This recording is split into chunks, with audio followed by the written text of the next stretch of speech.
Farmer prime minister Imran Khan, former federal ministers اور حاضرین، السلام علیکم۔ آج ٹاپک تو یہ بہت بڑا ہے اور انٹرنیشنلی اس پہ کتابیں بھی کافی لکھی گئی ہیں، اسکالرلی آرٹیکلز بھی ہیں، ریسرچ پیپرز بھی ہیں، بٹ انفارچونیٹلی اس ایشو پہ پاکستان میں اکیڈیمیا نے اتنا زیادہ کام نہیں کیا۔ اس لیے میں آج آپ کے ساتھ میڈیا نے اس کو کیسے کانسپریسی ریجیم چینج کی، اس کو ڈیل کیسے کیا، میڈیا نیریٹیوز کیسے بنے، وہ تھوڑی ڈیٹیل میں جاؤں گا اور اس کا تھوڑا سا آپ کو اسپیکٹ بتاؤں گا لارجر اسٹریٹجک لیول پہ۔ لیکن میں یہ پوسٹر دیکھ رہا تھا ریجیم چینج کانسپریسی، تو مجھے پتہ لگا کہ یہ بھی راشد نے یہ پینافیکس بنایا ہے، تو راشد کافی اچھے کام کرتا ہے میں خیال پی ٹی آئی میں، تو مائی کلیپنگ فار ہم۔ اچھا، ریجیم چینج پاکستان میں جب ہم دیکھتے ہیں تو اس کے دو اسپیکٹس ہیں، ایک ایکسٹرنل فیکٹرز ہوتے ہیں اور انٹرنل ہوتے ہیں۔ اگر ہم ایکسٹرنل فیکٹرز کو دیکھیں تو decision by one state to abandon bargaining with another and remove the target states leader. P T I کی حکومت میں جب ہم یہ دیکھتے ہیں تو ہم خبریں دیکھ رہے تھے، میڈیا میں آ رہی ہیں کہ جی جو بائیڈن جو ہے وہ کال نہیں کر رہا، فارن آفس کا رابطہ ہو رہا ہے، پاکستان کے foreign minister Shah Mahmood Qureshi, U S national فیصلہ وائٹ ہاؤس میں ہوا، U S N S C میں ہوا، اور اس کا ذکر اب میڈیا میں یہ سوال ابھی تک ڈیبیٹ نہیں ہوا کہ کیا اس کا فیصلہ وہاں پہ ہوا تھا نہیں ہوا تھا۔ وہ سائفر اگر پبلک ہوتا ہے تو اس میں یہ سوالات اٹھیں گے یقیناً کہ یہ فیصلہ اس لیول پہ، اسٹیٹ کے لیول پہ یو ایس اسٹیٹ نے کیا، صدر جو بائیڈن نے کیا، اور صدر جو بائیڈن جو نیو کانس تھے، the plan for the new American century, اس کا باقاعدہ طور پہ حصہ تھے، جس کے بعد ہم نے دیکھا 2001 کے بعد پوری دنیا میں ڈفرینٹ ریجیم چینج آپریشنز باقاعدہ طور پہ لانچ کیے گئے، عراق اس کی ایک مثال ہے۔ انٹرنل فیکٹرز پہ جب ہم آتے ہیں، میں بڑا بریف رکھوں گا کہ میں ٹائم بتایا گیا 10 منٹ کا ہے۔ انٹرنل فیکٹرز کو جب ہم دیکھتے ہیں تو اس میں ذاتی انا کے مسئلے آ جاتے ہیں، کچھ اداروں کے مسائل آ جاتے ہیں، کچھ سیاسی مفادات آ جاتے ہیں، اور اس میں ایک سوال جب ہم انٹرنل فیکٹرز کا دیکھتے ہیں تو بڑا سوال یہ بنتا ہے کہ ملک کا کون سوچتا ہے، پاکستان کا کون سوچتا ہے؟ کیا ہم صرف انڈیویجولز کا سوچیں گے؟ کیا ہم صرف ان اداروں کا سوچیں گے کہ جی اداروں کی انا بڑی ہوگی ہے، انڈیویجولز کی انا بڑی ہوگی ہے؟ پاکستان کا کون سوچ رہا ہے؟ کیا وزیر اعظم عمران خان اس وقت پاکستان کا سوچ رہا تھا یا انڈیویجولز کے بینیفٹس دیکھ رہا تھا؟ اور کیا یہ جو ریجیم چینج کانسپریسی ہے، اس میں جو میڈیا نیریٹیوز بنے وہ کس طرح کے بنے؟ اس میں انڈیویجولز اور انسٹیٹیوشن نے ڈومینیٹ کیا یا پاکستان کا سوال کسی نے اٹھایا؟ اس حوالے سے میڈیا نیریٹیوز اس حوالے سے سائلنٹ ہیں، اس میں آپ کو انسٹیٹیوشنل اور انڈیویجول ڈومیننس نظر آتی ہے۔ اچھا، کوورٹ ایکشن بھی اس میں باقاعدہ طور پہ پلان ہوا۔ میڈیا میں being fly on the wall and being an active participant, ایک ایکٹیو جرنلسٹ ہوتے ہوئے آپ کو بہت کچھ پتہ لگتا ہے کہ جی میڈیا نیریٹیو بننا کیسے۔ اکثر جو حکومتیں بیٹھی ہوتی ہیں ان کو سب سے آخر میں پتہ لگتا ہے کہ ہمارے ساتھ ہو کیا رہا ہے، میڈیا کو پہلے پتہ لگ جانا شروع ہو جاتا ہے، کیونکہ کوورٹ ایکشن میڈیا نے پبلک اوپینین شیپ کرنا ہوتا ہے، پاپولیشن کو بتانا ہوتا ہے کہ جناب یہ حکومت کے ساتھ مسائل ہیں، اور وہ کہانیاں شروع ہو جاتی ہیں، اور یہ ڈاکومنٹڈ ہے اس سارے کیس میں بھی۔ اور پھر ٹولز اس میں استعمال ہوتے ہیں، لا فیئر جس کو ہم جسٹیفائی کرنے کے لیے، لا پلس وار فیئر، لا فیئر، اور اس کے پولیٹیکل اینگلز بھی ہیں۔ اور ایک مثال تو فواد چودھری صاحب نے بھی ابھی دی کہ کس طرح ہوا۔ پھر ایک مثال جس دن آخری دن تھا اس حکومت کا، سب کچھ ہوا لیکن ہوا کچھ بھی نہیں، میسیجنگ بھی ہوئی لیکن ہوا کچھ بھی نہیں۔ کارروائی کیا ہوئی تھی اس دن؟ کچھ ہوئی، لیکن میسیج کنوے ہو گیا تھا کہ یہ کچھ ہو سکتا ہے لیکن ہوا نہیں۔ سو وہ لا فیئر باقاعدہ طور پہ اس ریجیم چینج آپریشن کا ایک حصہ تھا، سوچا گیا، امپلیمنٹ کیا گیا، اور میڈیا نے اسے باقاعدہ طور پہ رپورٹ کیا، جس وجہ سے آج ہم اس کی بات کرتے ہیں، سوالات اٹھتے ہیں کہ جناب یہ والے کام کیسے ہوئے۔ صدر مملکت doctor Arif Alvi, supreme commander of the arm forces, head of the state representing unity of the republic, انہوں نے اپنے خط میں ذکر کیا ہے کہ 1951 سے شروع ہوتا ہے، لیاقت علی خان کی اسیسینیشن، ذوالفقار علی بھٹو کا بھی ذکر کرتے ہیں، پھر اس وقت پرائم منسٹر عمران خان کی حکومت کو جو نکالا گیا، smoking gun in the hand of a conspirator, کہ ایک سازشی کے ہاتھ میں دھواں دیتی ہوئی بندوق وہ ڈھونڈنی ہے، اس کے لیے کمیشن بنانا ہے۔ تو انڈیویجولز کو ہم سائڈ پہ رکھ دیتے ہیں، ہم اس میں ایک لارجر پیٹرن آئیڈینٹیفائی کرنے کی کوشش کرتے ہیں کہ پاکستان میں اگر ہم یو ایس لینس کے ذریعے دیکھیں، کیونکہ پاکستان کی فارن ریلیشن جو ہیں ہم لوگ موسٹلی یو ایس بلاک میں رہیں، تو اس میں ہم یو ایس لینس سے اگر اس سارے مسئلے کو دیکھیں، پاکستان کی 75 سالہ تاریخ کو، کہ کب کیسے گیا، میں لارجر اس میں براڈ فریم ورک میں آپ کو بتاتا ہوں۔ 1958 martial law, 1978 martial law, 1999 martial law, یہ تمام مارشل لا جس وقت لگے اس وقت امریکہ کے اس خطے میں انٹرسٹ ہے. 1958 میں جب ایوب خان نے مارشل لا لگایا, لیاقت علی خان کی اسیسینیشن 2 ہفتے پہلے ان کے رشیا وزٹ سے ہوگی, آج تک نہیں پتہ لگا کہ پیچھے کون تھا. آپ آ جاتے ہیں جی مارشل لا, سیاٹو, سینٹو, کولڈ وار اپنے پیک پہ جا رہی تھی, امریکہ کو یہاں پہ الائز چاہیے تھے اور ہم سیاٹو سینٹو کا حصہ بنے, رشین بلاک میں, ہم سوویٹ بلاک میں نہیں گئے اور ہم وہاں پہ اس سائڈ پہ چلے گئے. اب وہ سارا پلان اس وقت سیاٹو سینٹو کولڈ وار جب اپنی پیک پہ گئی تو ایوب خان, جنرل ایوب خان, انہوں نے اپنی سروسز باقاعدہ پرووائڈ کی اور پاکستان یو ایس کیمپ میں گیا, اور اس وقت کے آپ دیکھتے بھی ہیں بڑے پیارے پیارے ویژولز ہمیں نظر آتے ہیں. 1977 جب ہم دوبارہ آتے ہیں تو اس وقت پھر امریکہ کے ریجنل انٹرسٹ یہاں پہ تھے اور ہم دیکھتے ہیں کہ کوورٹ وار باقاعدہ طور پہ شروع ہوئی, افغانستان کی جنگ لڑی گئی اور اس وقت پاکستان میں پھر مارشل لا آ جاتا ہے. ایک پاپولرلی الیکٹڈ ڈیموکریٹک لیڈر کو پھانسی دی جاتی ہے ایک ایسے کیس میں, غالباً سیکشن 109, فواد چودھری صاحب اگر بیٹھے ہوں تو بتائیں کہ اس میں پھانسی تو بنتی نہیں لیکن پھانسی دے دی گئی اور ضیاء الحق کا مارشل لا آ جاتا ہے. یو ایس انٹرسٹ دوبارہ افغانستان میں. 99 میں جب ہم آتے ہیں دوبارہ تو ایک نئی جنگ ہمیں چاہیے, اس کے لیے نیو کونس کے پلان آلریڈی بن چکے تھے, آلریڈی تھا کہ کدھر عراق میں جنگ ہونی ہے, لیبیا میں ہونی ہے, سیریا میں ہو رہی ہے, ایران, پاکستان بھی اس کا حصہ تھا, لیکن پاکستان جیسے بلڈ بارڈرز کا ڈاکٹر شیری مزاحم نے بتایا, Pakistan for various reasons and one of the main factors being a nuclear power تھوڑا سا بچ گئے. جو وار اگینسٹ ٹیرر ہماری شروع ہوئی, دہشت گردی کے خلاف جنگ, جو ٹی ٹی پی کا سارا انفیوز کیا گیا, وہ سارا اسی کا ایک حصہ تھا کہ یہاں پہ یہ ساری کارروائیاں پاکستان میں ہونی ہیں اور ہم اس ٹریپ میں باقاعدہ طور پہ واک ان کیے. یہ والے ہم 3 فیزز جب نکالتے ہیں, اچھا ان میں ٹرانزیشن کیسے ہوتی ہے؟ ٹرانزیشن پاپولرلی ہوتی ہے. جتنے بھی یہ لوگ گئے, جب ہم دیکھتے ہیں کہ جناب ٹرانزیشن 1969-70 میں جو ٹرانزیشن آئی وہ پاپولر اپرائزنگ ہوئی, پاپولر لیڈرز آپ کے کھڑے ہوئے, پاکستان پیپلز پارٹی کا قیام آیا, انہوں نے کہا کہ جی ناؤ ڈیڈی از نو مور ایکسیپٹیبل, میں بڑا ہو گیا ہوں, میں اپنی الگ پارٹی بناؤں گا, پاکستان پیپلز پارٹی. عوامی لیگ الگ بنی شیخ مجیب کی, اور پھر اس کے بعد کی جو الیکشن مینیپولیشن کی داستان ہے اس کے ریزلٹس ہمارے سامنے. 1988 محترمہ بے نظیر بھٹو آتی ہیں واپس, ایک پاپولر اپرائزنگ ہے. لاہور کے جو جلسے ہیں جن کی مثال دی جاتی تھی, جو کہ اب پاکستان تحریک انصاف نے جتنے بڑے بڑے جلسے کیے ہیں اسے اوور ویلم کر لیا, لیکن وہ مثال دی جاتی تھی کہ پاپولر اپرائزنگ ہوئی اور پھر وہاں پہ جو بھی جو طیارہ جب پھٹا تھا جنرل ضیاء الحق کا, تو آپ کی ایک ڈیموکریٹک ٹرانزیشن آئی. اور یہ وہ فیز ہے جب آپ دوبارہ دیکھتے ہیں کہ ایک ٹرانزیشن ہو رہی ہے, دوبارہ آپ جنگ سے نکل رہے ہیں, حالات سٹیبل ہو رہے ہیں, افغانستان آپ نے فتح کر لیا ہے, سوویٹس کو وہاں سے بھگا دیا ہے, سو جنرل ضیاء کا کام ختم ہو گیا, سو پاکستان میں آپ ٹرانزیشن تھوڑے عرصے کے لیے چلو جی جمہوریت انہیں کھیلنے دیتے ہیں. پھر آ جاتا ہے 1999 اور 2007-8 general Musharraf, war against terror, اور اس کے بعد جب ان کی یوٹیلیٹی ختم ہوتی ہے ہم نے دیکھا ایک پاپولر اپرائزنگ ہوتی ہے اور انہیں جانا پڑتا ہے, ہم لائرز موومنٹ بھی دیکھتے ہیں, ساری چیزیں. لیکن اس سارے عرصے میں جو ڈیموکریٹک ٹرانزیشن ہماری ہوئی ہے اس میں کیا واقعی حقیقی جمہوریت ہماری قائم ہو سکی کیا, یا کہ ہمیشہ ہمیں ایک ہائبرڈ قسم کی جمہوریت جو ہے وہ ملی ہے؟ اور ہائبرڈ جمہوریت بنتی کیسے ہے؟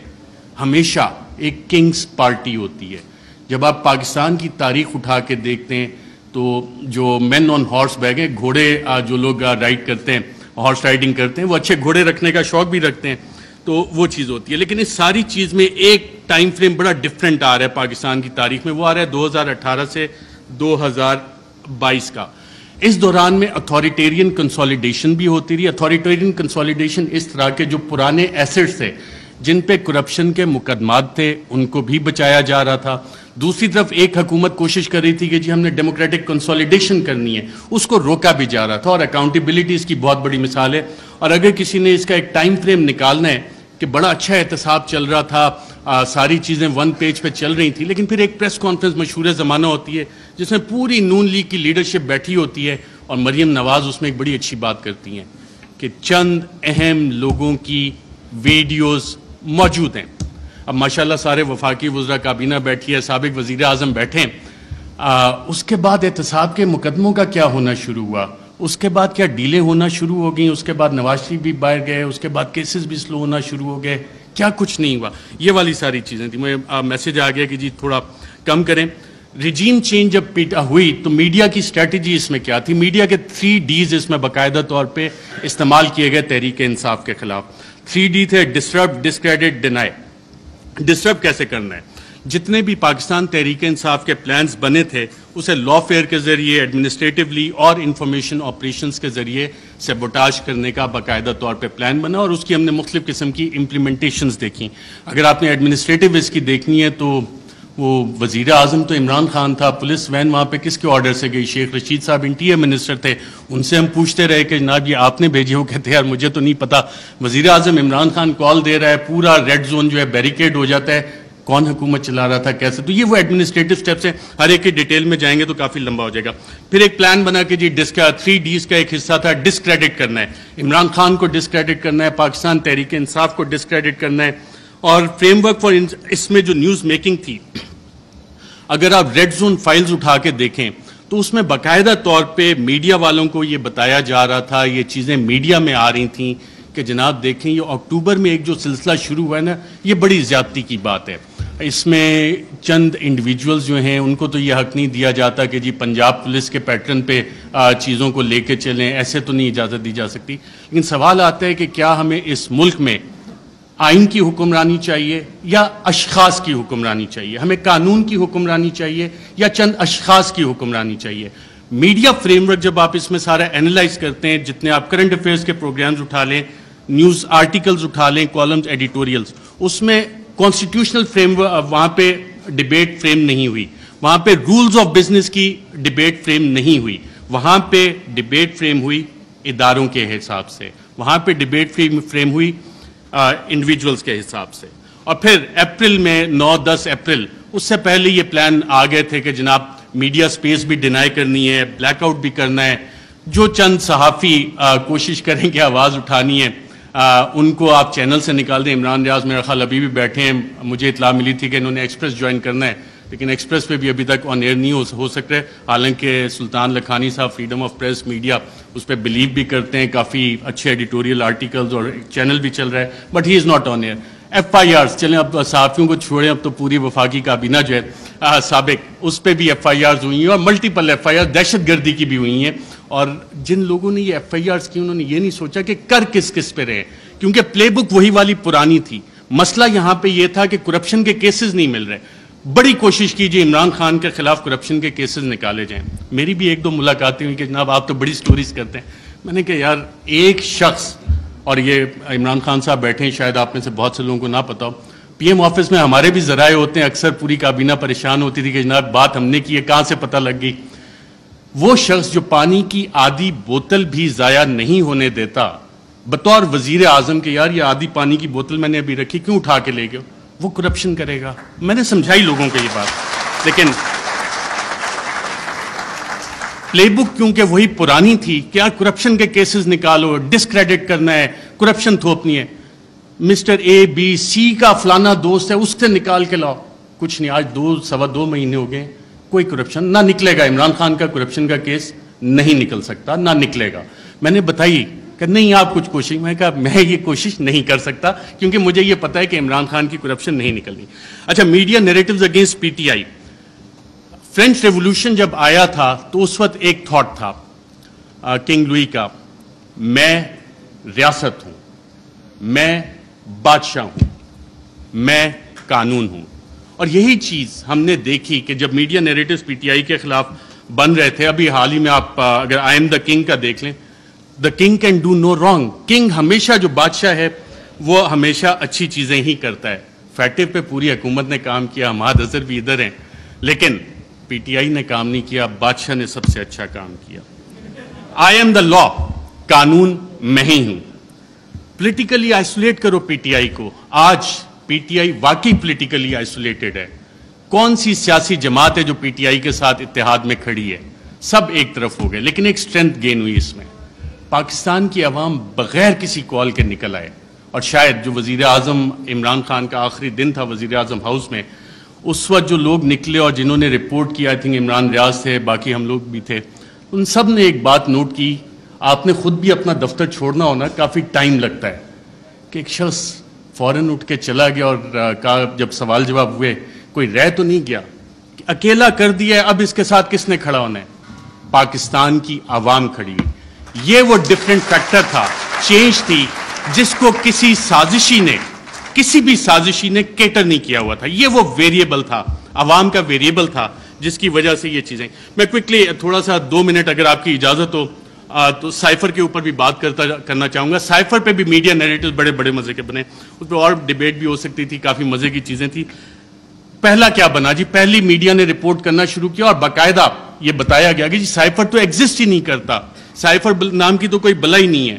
پھر دوسری چیز ہے, میڈیا کی یہ سٹوریز آئیں اور ریکارڈ کے اوپر موجود ہیں, پرنٹ کیے ہیں, ٹی وی پروگرامز ہیں کہ سائفر تو یہ ایزمپشنز پہ بیسڈ ہے. وہ ایزمپشنز ہیں ہمارے ایمبیسڈر کی یا کس کی. پھر یہ بھی کہانیاں میڈیا میں آئیں کہ جی یہ تو فارن آفس میں خود ہی پی ٹی آئی والوں نے بیٹھ کے بنا لیا ہے, یہ تو شاہ محمود قریشی نے خود ہی بیٹھ کے بنا لیا ہے. پھر جب وہ بھی ساری چیزیں, کیونکہ سائفر ایگزسٹ کرتا تھا, سائفر موجود تھا, پھر کہا گیا جی کانسپریسی کا ایویڈنس کوئی نہیں ہے. اچھا پھر عمران خان بطور وزیر اعظم بھی میرا خیال وہ کرکٹ کھیل رہے تھے, اور جب انہوں نے کہا تھا کہ مینٹلی میں اسٹرانگ ہوں, تو بہت سے لوگوں نے انڈر ایسٹیمیٹ کیا. انہوں نے کابینہ کی بھی کمیٹی بلائی, کابینہ کی اسپیشل کمیٹی غالباً 30 مارچ کو ہوئی. 30 مارچ کو میں نے سابق وفاقی وزراء سے پوچھا, وہاں کانسپریسی کی بات بھی ہوئی, کانسپریسی کا ذکر بھی اس میں ہوا, اور پھر 31 کو نیشنل سیکیورٹی کمیٹی بھی انہوں نے بلا لی, اور اس کا بھی مور اس پہ لگ گئی کہ بلیٹنٹ انٹرفیرنس. اور اس کے آخری پیراگراف میں ایک لفظ لکھا ہوا ہے کہ جو 31 کو نیشنل سیکیورٹی کمیٹی کی میٹنگ ہوئی, اس نے 30 مارچ کے جو منٹس اسپیشل کیبنٹ کے ہیں ان کو ریٹیفائی کیا. اب 30 مارچ کو آپ سب وفاقی وزراء جو اس میں بیٹھے تھے, اس وقت کے وزیر اعظم اس میں بیٹھے تھے, ان سب نے کانسپریسی اور سازش کا لفظ اس میٹنگ میں ذکر کیا. یہ میرے ذرائع نے مجھے بتایا ہے, آپ سبھی یہاں پہ بیٹھے ہیں, اگر کسی نے کانٹراڈکٹ کرنا ہے تو سابق وزیر اعظم خود بیٹھے ہیں, وہ کر سکتے ہیں کہ 30 مارچ کو جو اسپیشل کیبنٹ میٹنگ تھی اس میں سازش کا ذکر ہے. بالکل سازش کا میں کلیئر ایز اے جرنلسٹ کلیم کر رہا ہوں. پھر یہ کہا گیا کہ جی وہ انٹیلیجنس ہم نے خود ہی کر لی, اور انٹیلیجنس کی بیسس پہ آبویسلی اس پہ سوال اٹھے کہ انٹیلیجنس, ہمارے انٹیلیجنس کے ادارے بہت اچھا کام کرتے ہیں, دہشت گردی کے خلاف بہت اچھا کرتے ہیں, پاکستان کی سیکیورٹی کے لیے بہت اچھا کام کرتے ہیں. لیکن مسئلہ یہاں پہ آتا ہے کہ جب انہیں ڈریگ کیا جائے سیاسی معاملات میں, اور یہ کہا جائے کہ جی انویسٹیگیشنز ہوئیں, کون سی انویسٹیگیشنز, یہ سوال ہوئے. اب ریجیم چینج میں انٹیلیجنس کا ایک بنیادی کردار ہوتا ہے, انٹیلیجنس انفارمیشن کا بنیادی کردار ہوتا ہے. اگر آپ اگلی سلائڈ کریں ذرا, Colin Powell U S secretary of state, U N security council میں انٹیلیجنس انفارمیشن کی بیس پہ انہوں نے کہا جی یہاں پہ یہ والے ویپنز عراق میں موجود ہیں, یہ کیمیکل ویپنز ہیں, یہ نیوکلیئر ویپنز وہاں پہ وہ بنا رہے ہیں. عراق وار ختم ہو گئی, عراق تباہ ہو گیا. یہ اس انٹیلیجنس انفارمیشن کی اوقات تھی, ویلیو تھی, جو آج تک نہیں ملی. میں ایک اور آپ کو افغانستان سے ریلیٹڈ انٹیلیجنس انفارمیشن دیتا ہوں. انٹیلیجنس ڈس انفارمیشن کہ اسامہ بن لادن کے پاس نیوکلیئر ویپنز ہیں, اور اسامہ بن لادن کے پاس نیوکلیئر ویپنز, اگر آپ یہ سٹوری دیکھیں تو یہ جسٹیفائی کرنے کے لیے تھی کہ جی افغانستان میں امریکہ نے حملہ کرنا ہے. اور اس وقت آپ تمام امریکی اخبارات اٹھا لیں, ورلڈ ایکسکلوسیو ڈان نے بھی فرنٹ پیج پہ چھاپا کہ جی ایک ایکسکلوسیو انٹرویو ہوا ہے, اسامہ بن لادن کے پاس نیوکلیئر ویپنز ہیں. وہ نیوکلیئر ویپنز آج تک نہیں نکلے. تو یہ ہوتی ہے انٹیلیجنس انفارمیشن. جب تک آپ تحقیقات نہیں کرتے, اسے ویریفائی نہیں کرتے, بہت سی جے آئی ٹیز میں انٹیلیجنس انفارمیشن آتی ہے, بہت اچھا کام ہوتا ہے, لیکن اس کی ویریفیکیشن چاہیے ہوتی ہے. انٹیلیجنس اور انٹیلیجنٹ انفارمیشن میں فرق ہوتا ہے. اس کے علاوہ بہت ساری چیزیں ہیں. پروپیگنڈا پہ اگر ہم جائیں, ڈی کلاسیفائڈ ڈاکومنٹس بہت سارے آ گئے, چلی کے حوالے سے, ایران کے حوالے سے. کیونکہ ٹائم میرے پاس کم ہے, میں نے کہا یہ والے لارجر ایشوز آپ کے سامنے رکھوں. Thank you very much.